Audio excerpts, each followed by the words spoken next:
Mr. Chair, I directed Andali the po. question. Mr. Please Chair, wait was to be the recognized Honorable...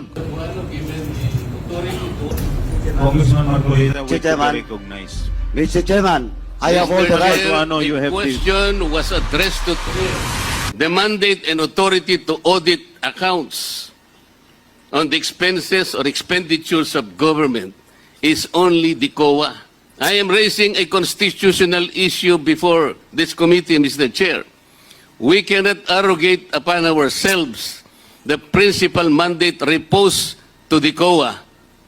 It is the Constitution itself which gave them that responsibility, that authority and mandate. Where in Article 7 of the Philippine Constitution, which is the grant of legislative power, can this committee arrogate upon itself that particular mandate? I would like that question to be answered, Mr. Chair.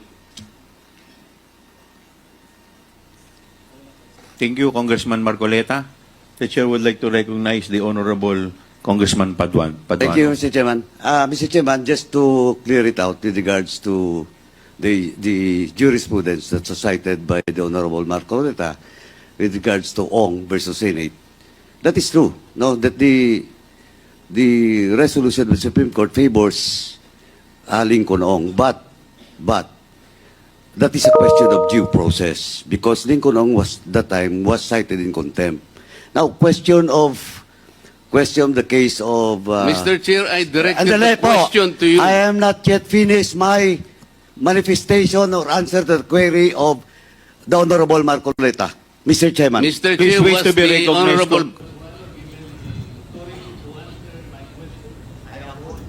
Congressman Marcolita, wait to Chairman. be recognized. Mr. Chairman, I have all the right.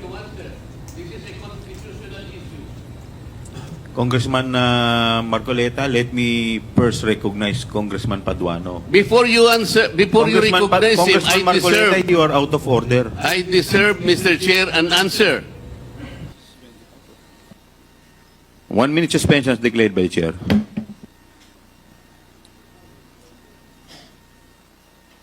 Bakit sa'yo?